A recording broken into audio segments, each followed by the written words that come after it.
우리 채널에 오신 것을 환영합니다. 나름대로 버티고 있던 송영길이가 드디어 기자회견을 했고요. 그리고 한국에 귀국하기로 결정했습니다. 근데 이번에 송영길이가 프랑스에서 기자회견을 하는 걸 보면서 눈에 띄는 부분이 몇 가지가 있었죠. 기본적인 논조는 검찰이 야당 탄압을 하고 있는 것이고 조작 수사를 하고 있는 것이고, 그리고 자기는 돈봉투 사건에 대해서 아무것도 알지 못한다 이런 거였습니다. 사실 그런데 영상을 보시는 분들이나 저나 이미 알고 있는 것처럼 영길이가 저렇게 버팅긴다라 그래가지고 이거 해결될 수 있는 그런 문제가 아니거든요. 박지원이 같은 인간은 방송에 나와가지고 돈봉투 사건만 잘 해결이 되면은 민주당이 오히려 더 잘 될 수 있다 이따위 말도 안 되는 헛소리를 하던데, 그거는 직꿈에서는 할 얘기인데 방송에 나와서 하는지 모르겠어요. 지금 이게 문제가 돈봉투 사건 한 가지만 국한되고 있는 게 아니거든요. 영길이와 관련돼 있는 또 다른 사건이 뭐가 있습니까? 그쵸? 인천의 전세 사기. 지금 피해자만 하더라도 2,000명이 넘는다라고 하고 그 규모만 하더라도 수천억에 달하는 어마어마한 전세 사기. 이거랑 또 영길이가 연관되어 있지 않습니까? 우선 일단 전세 사기꾼과 영길이 둘 사이가 어떻게 연결이 되는지 간단하게 제가 말씀을 드렸었는데요. 동해 망상지구 개발을 하는데 어떻게 된 것인지 인천의 전세 사기범이 사업자로 선정이 됐고, 그리고 그 과정에 송영길의 측근이 개입돼 있었다. 요게 이제 논란의 골자입니다. 그 동해 망상지구의 개발을 담당했던 곳이 다른 데가 아니라 동해안권 경제자유구역청, 이른바 동자청이라고 하는 곳이었습니다. 인천의 전세 사기꾼을 저렇게 사업자로 선정을 해줬던 것이 동자청이었던 것인데, 알고 봤더니만 송영길의 측근이었던 두 사람, 인천에서 계속해가지고 활동을 해왔던 두 사람이 하필이면 어떻게 된 것인지 그 개발 시기에 맞춰져 있는 것처럼 동자청으로 근무지를 옮겼던 겁니다. 그것도 그냥 단순히 옮기는 것이 아니라 특채 형태로 옮겼다는 거거든요. 그리고 어떻게 된 것인지 송영길의 두 측근이 동자청으로 자리를 옮기고 난 뒤에 특혜 의혹이 쏟아져 나왔습니다. 예를 들어가지고 인천 전세 사기꾼이 강원도의 그 사업권을 따내기 위해서는 조건이 한 가지가 있었거든요. 전체 사업 부지 중에서 50%를 선매수해야 된다라고 하는 조건이 있었는데, 인간이 돈이 부족해서 그랬는지 뭔지는 모르겠지만 50%를 사지 못하고 40%밖에 못 산 거예요. 그랬더니 기적이 나타나게 됩니다. 이거 한강의 기적도 아닌데 어떤 기적이 나타나냐? 갑자기 이제 전체 사업 부지 자체가 줄어들게 된 겁니다. 전체 사업 부지 자체가 줄어들게 됨으로써 40%밖에 못 갖고 있었던 전세 사기꾼의 면적이 50%를 훌쩍 넘기게 됐던 것이죠. 그래가지고 사업자로 선정이 될 수가 있었던 겁니다. 마치 그러니까 이거는 누가 보든지 간에 이미 사업자가 내정이 되어 있는 상태에서 사업자에 맞게끔 규정이 바뀌었다라고 밖에 볼 수가 없는 그런 위기 상황이었던 거죠. 그리고 그것뿐만이 아니었습니다. 송영길 본인 스스로 또한 마찬가지로 당시에 대통령 직속 기구였던 북방경제협력위원회 위원장을 맡고 있었는데, 딱 요 위원회가 어떤 위원회입니까? 동해 개발과 정확하게 맞닿아 있는 그런 위원회였던 거거든요. 대통령 직속 기구였기도 했고, 그러다 보니까 이거는 누가 보든지 간에 송영길의 두 측근이라고 했던 사람이 인천에 있던 인간들이 갑자기 강원도로 넘어가가지고 특채가 되지를 않나. 그리고 이제 그 인천 전세 사기꾼에 맞게끔 그렇게 규정이 바뀌어버리지가 않나. 그리고 송영길 본인 스스로 또한 마찬가지로 하필이면 그런 위원회 위원장을 맡고 있지 않냐.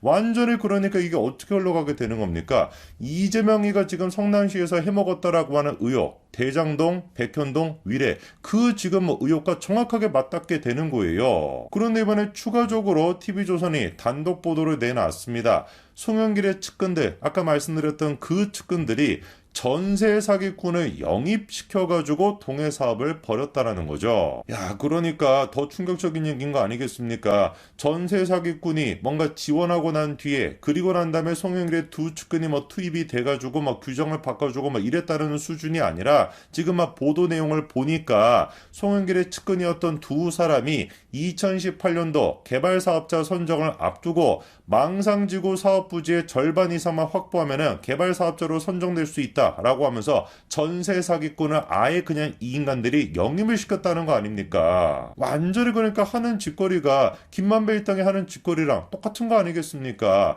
제가 보기에는 성남시에서는 이재명이 해먹고 인천에서는 송영길이가 해먹었다 이렇게밖에 볼 수가 없는 거예요. 현재 당대표가 됐거나 바로 직전 당대표가 됐거나 완전히 지금 민주당의 두 당대표가 대한민국 전체를 등쳐먹으려고 했던 뭐 그런 경우라고밖에 안 보이는 겁니다. 자, 진짜 막 민주당이 지금 하고 있는 짓거리를 보면은 애당초 왜 지금 저런 정당이 존재해야 되는지 그 존재 이유 자체를 모르겠습니다. 하는 짓거리라고 하는 게 뭐 서민을 위해서 맨날 한다라고 하는데 하는 짓거리마다 다 서민의 삶만 파괴하고 앉아있는데 뭐하러 저런 인간들이 필요하겠습니까? 아예 그냥 당 자체가 필요가 없는 것이지.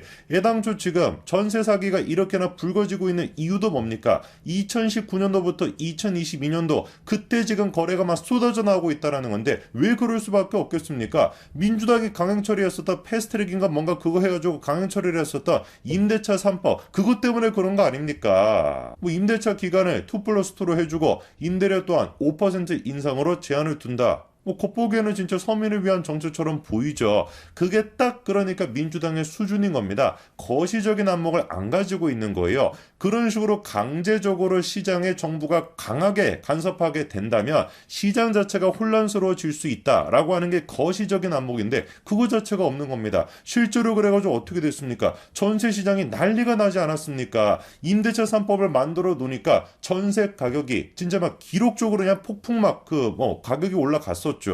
그렇게 자연스럽게 전세 가격이 폭등을 하다 보니까 사람들이 어디로 쏠리게 되겠습니까? 상대적으로 조금 저렴하다라고 할 수 있는 빌라나 연립주택으로 쏠릴 수밖에 없는 것이고 바로 그게 지금 뭐가 되는 겁니까? 인천 전세 사기의 기본적인 기반이 됐던 것이죠. 그렇게 빌라나 연립주택 쪽으로 사람들을 계속해가지고 몰려가고 있었는데 문재인 정부는 그거에 대한 조치를 취했습니까? 전혀 취하지 않았죠. 근데 놀라운 건 뭐예요? 전혀 조치를 취하지 않는 것을 오히려 당당하고 자랑스러워했습니다. 왜? 연립주택이랑 빌라는 누가 사는 곳이다. 서민들이 사는 곳이기 때문에 그거에 대해서는 우리가 규제하지 않겠다. 그리고 아파트에 대해서는 강력하게 그냥 때려잡겠다. 이게 사실상 문재인 정부의 기조 아니었습니까? 완전히 그러니까 사기꾼들이 판을 설칠 수 있도록 그렇게 판을 깔아준 거죠. 그렇게 서민을 위해서다라고 하면서 연립주택과 빌라에 대해서는 무관심으로 일관했었고 거기에다가 심지어 이 또 뭐 하는 짓거리인지 모르겠는데 임대사업자 등록을 갖다가 갑자기 또 축소를 시키지 않았습니까? 이게 진짜 코미디 이런 코미디가 없는 게 원래 그 집권 초기만 하더라도 임대사업자를 그냥 장려를 했었습니다. 왜? 임대사업자로 등록이 되게 되면은 종부세 이런 것들이 좀 배제가 된다든지 양도세 감면을 해준다든지 이런 식의 혜택을 받게 되지만 임대료 인상 자체가 5%로 제한이 되거든요. 그래서 임기 초만 하더라도 어떻게 된 것인지 임대사업자 등록을 권장을 했었습니다. 갑자기 그랬다가 축소를 그냥 확 시켜버렸거든요. 왜? 임대사업자가 마치 뭐 하는 사람들이다. 이 사람들이야말로 투기꾼이다 라고 하면서 임대업을 전문적으로 하는 투기꾼이다. 이런 식의 프레임을 씌워가지고 갑자기 그냥 임대사업자 등록을 축소를 시켜버렸거든요. 그리고 지금 전세 사기극을 벌이고 있는 인간들이 어떤 사람들이니까 바로 이런 식으로 임대사업자 등록을 안 한 사람들입니다. 왜? 등록을 하게 된다면은 보험에도 의무적으로 가입을 해야 되고